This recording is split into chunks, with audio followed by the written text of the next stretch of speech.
ನಮಸ್ಕಾರ ನ್ಯೂಸ್ ಬಾಕ್ಸ್ಗೆ ಸ್ವಾಗತ. ಸ್ನೇಹಿತರೆ, ತೆರೆ ಮೇಲೆ ನಟ ನಟಿಯರು ನಟಿಸಿದಂಥ ಸಂದರ್ಭದಲ್ಲಿ ಅವರನ್ನು ನಾವು ಇಷ್ಟಪಡ್ತೀವಿ, ಇಷ್ಟ ಆಗಿಲ್ಲ ಅಂತಂದರೆ ಬೈತೀವಿ, ಇವೆಲ್ಲ ಕೂಡ ನಡೆಯುತ್ತೆ. ಆದರೆ ಸೀರಿಯಲ್ ಸೆಟ್ನಲ್ಲಾಗಿರ್ಬೋದು, ಸಿನಿಮಾ ಸೆಟ್ನಲ್ಲಿ ಅವರನ್ನು ಯಾವ ರೀತಿಯಾಗಿ ಟ್ರೀಟ್ ಮಾಡ್ತಾರೆ, ಎಷ್ಟು ಕೆಟ್ಟದಾಗಿ ಕನ್ನಡ ಇಂಡಸ್ಟ್ರಿಯಲ್ಲಿ ಟ್ರೀಟ್ ಮಾಡ್ತಾರೆ ಅನ್ನುವಂಥ ವಿಚಾರವಾಗಿ ಕನ್ನಡ ಧಾರಾವಾಹಿ ಸೆಟ್ನಲ್ಲಿ ಆದಂಥ ಒಂದು ವಿಚಿತ್ರ ಘಟನೆ ಬಗ್ಗೆ ತೆಲುಗಿನಲ್ಲಿ, ಅಂದರೆ ಈಗ ಈಕೆ ತೆಲುಗಿನಲ್ಲಿ ನಟಿಸ್ತಾ ಇದ್ದಾರೆ. ಈ ಹಿಂದೆ ಕನ್ನಡದ ನಟಿ ಕೂಡ ಹೌದು, ಬೆಂಗಳೂರಿನ ಮೂಲದವರು ಇವರು.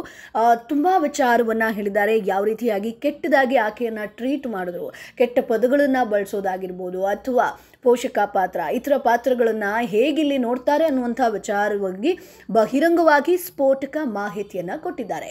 ಅಷ್ಟಕ್ಕೂ ಆ ಸ್ಫೋಟಕ ಮಾಹಿತಿ ಏನು, ಆ ನಟಿ ಯಾರು, ಇವೆಲ್ಲದರ ಬಗ್ಗೆ ಕಂಪ್ಲೀಟ್ ಡೀಟೇಲ್ಸನ್ನು ಕೊಡ್ತೀವಿ. ಅದಕ್ಕಿಂತ ಮುಂಚೆ ನಮ್ಮ ಚಾನಲನ್ನು ತಪ್ಪದೇ ಸಬ್ಸ್ಕ್ರೈಬ್ ಮಾಡಿ. ಸ್ನೇಹಿತರೆ, ಕನ್ನಡದಲ್ಲಿ ನ್ಯೂಸ್ ರೀಡರ್ ಆಗಿದ್ದಂತಹ ನಟಿ ಈಕೆ, ಜೊತೆಗೆ ಕನ್ನಡ ಧಾರಾವಾಹಿಯಲ್ಲೂ ಕೂಡ ನಟಿಸಿದ್ರು. ಈಕೆಯ ಹೆಸರು ಸೌಮ್ಯ ರಾವ್. ಈಗ ತಮಿಳು ತೆಲುಗು ಭಾಷೆಯಲ್ಲಿ ಬ್ಯುಸಿಯಾಗಿದ್ದಾರೆ. ಜೊತೆಗೆ ತಮಿಳು ತೆಲುಗು ಭಾಷೆಯಲ್ಲಿ ನಟ ನಟಿಯರಿಗೆ ತುಂಬ ಗೌರವವನ್ನು ಕೊಡ್ತಾರೆ. ಕನ್ನಡದಲ್ಲಿ ಯಾವುದೇ ಗೌರವ ಸಿಗೋದಿಲ್ಲ ಅನ್ನುವಂಥ ಒಂದು ಸ್ಫೋಟಕ ವಿಚಾರವನ್ನು ಹೇಳಿದ್ದಾರೆ. ಸೊ ತೆಲುಗಿನ ಮಾಧ್ಯಮವೊಂದರಲ್ಲಿ ನೀಡಿದಂಥ ಒಂದು ಸಂದರ್ಶನದಲ್ಲಿ ಕನ್ನಡ ಧಾರಾವಾಹಿಯಲ್ಲಿ ನಟಿಸುವಾಗ ಆದಂತಹ ಕಹಿ ಅನುಭವದ ವಿಚಾರವಾಗಿ ಹೇಳಿದ್ದಾರೆ. ಹೌದು, ನ್ಯೂಸ್ ರೀಡರ್ ಆಗಿದ್ದಂಥ ಸೌಮ್ಯ ಶಾರದಾ ಅವರು ಕನ್ನಡದಲ್ಲಿ ನ್ಯೂಸ್ ರೀಡರ್ ಆಗಿದ್ರು. ಬಹುಶಃ ಸಾಕಷ್ಟು ಜನರಿಗೆ ನೆನಪಿರಲಿಕ್ಕಿಲ್ಲ. ಹಾಗೆ ಅವರಿಗೆ ನಟನೆ ಅವಕಾಶ ಕೂಡ ಸಿಕ್ಕಿತ್ತು. ಧಾರಾವಾಹಿ ಆರಂಭದಲ್ಲಿ ನರ್ಸ್ ಪಾತ್ರವನ್ನು ಮಾಡ್ತಿದ್ದಂತಹ ಸೌಮ್ಯ ಅವರು ಆಮೇಲೆ ಹೀರೋಯಿನ್ ತಂಗಿ ಪಾತ್ರವನ್ನು ಕೂಡ ಮಾಡ್ತಾ ಬರ್ತಾರೆ. 7 ವರ್ಷಗಳ ಹಿಂದೆ ಅವರು ಕನ್ನಡ ಧಾರಾವಾಹಿಯಲ್ಲಿ ನಟಿಸಿದ್ರು. ಸ್ನೇಹಿತರೆ, ಈಕೆಯನ್ನು ನೋಡಿದಂಥ ನೆನಪಿದ್ರೆ ಕಮೆಂಟ್ ಬಾಕ್ಸ್ನಲ್ಲಿ ತಿಳಿಸಿ, ಯಾವ ಸೀರಿಯಲ್ ಅನ್ನುವಂಥದ್ದು. ಇನ್ನು ಆಕೆ ಏನು ಹೇಳಿದ್ರು ಅಂತ ನೋಡೋದಾದ್ರೆ, ನಾನೊಂದು ಕನ್ನಡ ಧಾರಾವಾಹಿಯಲ್ಲಿ ನಟಿಸ್ತಾ ಇದ್ದೆ. ಆ ಧಾರಾವಾಹಿ ಹೀರೋಯಿನ್ಗೆ ನಿರ್ಮಾಪಕರು ಮನೆಯಿಂದ ಪಾಯಸವನ್ನು ತಂದಿದ್ರು. ಅಂದರೆ ಆ ಧಾರಾವಾಹಿಯಲ್ಲಿ ಯಾರು ಲೀಡ್ ಕ್ಯಾರೆಕ್ಟರನ್ನು ಮಾಡ್ತಿದ್ರು ಆ ನಟಿಗೆ ನಿರ್ಮಾಪಕರು ಮನೆಯಿಂದ ಪಾಯಸವನ್ನು ತರ್ತಾರೆ. ಅದು ನನಗೆ ಗೊತ್ತೇ ಇರಲಿಲ್ಲ. ಪ್ರೊಡಕ್ಷನ್ ಹೌಸ್ ಪಕ್ಕದಲ್ಲೇ ಪಾಯಸ ಇತ್ತು. ಏನೋ ತಿಳಿಯದೆ ನಾನು 1 ಚಮಚ ಪಾಯಸವನ್ನು ತಿಂದುಬಿಟ್ಟೆ. ಅದನ್ನು ನೋಡಿದಂಥ ನಿರ್ಮಾಪಕರು ದರಿದ್ರ ಅಂತ ಬೈದು ಬಿಡ್ತಾರಂತೆ. ಆ ಧಾರಾವಾಹಿಯ ಶೂಟಿಂಗ್ ಟೈಮ್ನಲ್ಲಿ ನಾವು ಏನಾದರೂ ಗೊತ್ತಿಲ್ಲದೆ ಸಣ್ಣ ತಪ್ಪು ಮಾಡಿದ್ರು ಕೂಡ ಬಾಯಿಗೆ ಬಂದ ಹಾಗೆ ಬೈತಾ ಇದ್ರು. ಅದೇ ಹೀರೋಯಿನ್ ಸೀನ್ ವೇಳೆ ನಗ್ತಾ ಇದ್ರು. ಏನು ಮಾಡಿದ್ರು ಕೂಡ ಚಿನ್ನು, ಮುದ್ದು, ನಟಸಮ್ಮ, ನಿನ್ನ ಕೈಲಾಗುತ್ತೆ ಅಂತ ಹೇಳ್ತಾ ಇದ್ರು. ಅಂದರೆ ಅಷ್ಟು ಪ್ರೀತಿಯಿಂದ ಆಕೆಯನ್ನು ಟ್ರೀಟ್ ಮಾಡ್ತಾ ಇದ್ರಂತೆ, ಅಂದರೆ ಬೇರೆ ಯಾವುದೇ ಮೇನ್ ಹೀರೋಯಿನ್ಗಳಾಗಿದ್ದರೆ.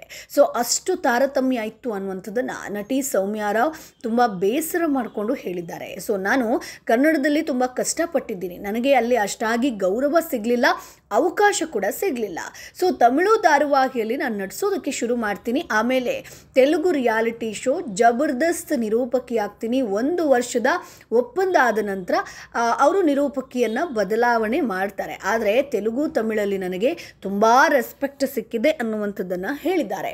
ನನಗೆ ಅಷ್ಟು ತೆಲುಗು ಬರೋದಿಲ್ಲ. ತಿಂಗಳಲ್ಲಿ ಹೈದರಾಬಾದ್ನಲ್ಲಿ 4ರಿಂದ 5 ದಿನ ಶೂಟಿಂಗ್ ಇರ್ತಿತ್ತು ಅಷ್ಟೇ. ಹೀಗಾಗಿ ನಾನು ಉಳಿದ ದಿನ ಬೆಂಗಳೂರಿನಲ್ಲಿ ಇರಬೇಕಾಗಿತ್ತು. ಹೀಗಾಗಿ ಅಷ್ಟು ತೆಲುಗು ಕಲಿಯೋದಕ್ಕೆ ನನಗೆ ಸಾಧ್ಯ ಆಗಿಲ್ಲ. ಹಾಗಾಗಿ ನಾನು ನನ್ನ ಬೆಂಗಳೂರಿನ ಮನೆಯಲ್ಲಿ ತೆಲುಗು ಮಾತನಾಡುವಂತಹ ಕೆಲಸಗಾರನನ್ನು ಇಟ್ಕೊಂಡೆ. ಅವ್ರ ಜೊತೆ ಮಾತನಾಡ್ತಾ ತೆಲುಗನ್ನು ಕಲಿಯೋದಕ್ಕೆ ಶುರು ಮಾಡಿದೆ ಅನ್ನುವಂಥದ್ದನ್ನು ಹೇಳ್ತಾರೆ.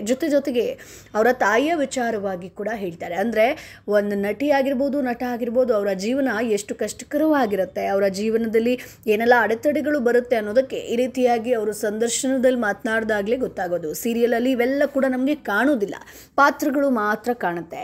ಸೊ ನನ್ನ ತಾಯಿ ಬ್ರೈನ್ ಕ್ಯಾನ್ಸರ್ ಆಗಿ ತೀರ್ಕೊಂಡ್ರು. ಸೊ ಮ್ಯೂಸಿಕ್ ಟೀಚರ್ ಆಗಿದ್ದಂತಹ ನನ್ನ ತಾಯಿ ತುಂಬ ಕಷ್ಟಪಟ್ಟು ನಮ್ಮನ್ನು ಬೆಳೆಸಿದ್ದಾರೆ. ರಾತ್ರಿ ಯಾರದಾದ್ರೂ ಮನೆಯಲ್ಲಿ ಏನಾದರೂ ಉಳಿಬಹುದು ಅಂತ ನೋಡಿಕೊಂಡು ಬೇರೆಯವರ ಮನೆಯಿಂದ ತಂದಂಥ ಊಟ ಅದನ್ನು ನಾವು ಮಾಡ್ತಾ ಇದ್ವಿ ಅನ್ನುವಂಥದ್ದನ್ನು ಹೇಳ್ತೀವಿ. ಸೊ ಅಷ್ಟು ಕಷ್ಟಪಡ್ತಾಯಿದ್ರು ಒಂದೊತ್ತಿನ ಊಟಕ್ಕೋಸ್ಕರ.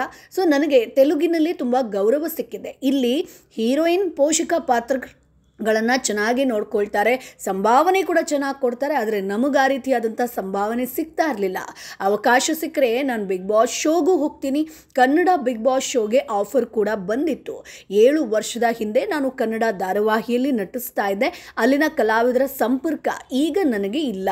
ಹೀಗಾಗಿ ಆಫರನ್ನು ರಿಜೆಕ್ಟ್ ಮಾಡಿದೆ ಅನ್ನುವಂಥ ವಿಚಾರವಾಗಿ ಸೌಮ್ಯ ರಾವ್ ಅವರು ಹೇಳ್ಕೊಂಡಿದ್ದಾರೆ ಸ್ನೇಹಿತರೆ. ಸೊ ಸೌಮ್ಯ ರಾವ್ ಅವರನ್ನು ನೀವು ಸೀರಿಯಲಲ್ಲಿ ನೋಡಿದ್ದೀರಾ. ಸೊ ಇವರ ಒಂದು ಕಷ್ಟದ ಜೀವನವನ್ನು ನೋಡಿದಾಗ ಅಥವಾ ಯಾಕೆ ಕನ್ನಡ ಕಿರುತೆರೆಯಲ್ಲಿ ಈ ರೀತಿಯಾಗಿ ಟ್ರೀಟ್ ಮಾಡ್ತಾರೆ, ಯಾಕೆ ಸಾಕಷ್ಟು ಸೀರಿಯಲ್ ಆ್ಯಕ್ಟರ್ಸ್ಗಳು ತೆಲುಗು ತಮಿಳಿಗೆ ಈಗ ಜಂಪ್ ಆಗಿದ್ದಾರೆ, ಯಾಕಂತಂದರೆ ನೀವೇ ಬಹುಶಃ ನೋಡ್ಬೋದು ಈ ಒಂದು ಕನ್ನಡ ಇಂಡಸ್ಟ್ರಿಯಲ್ಲಿದ್ದವರು ಸೀರಿಯಲ್ ಮುಗಿದ ತಕ್ಷಣ ಆಗಿರ್ಬೋದು ಅಥವಾ ಸೀರಿಯಲ್ ನಡೀತಿದ್ದಾಗಲೇ ತೆಲುಗು ತಮಿಳಲ್ಲಿ ಮೇನ್ ಹೀರೋಯಿನ್ ಆಗಿ ನಟಿಸಿದಂಥವರು ಸಾಕಷ್ಟು ಉದಾಹರಣೆ ಇದೆ.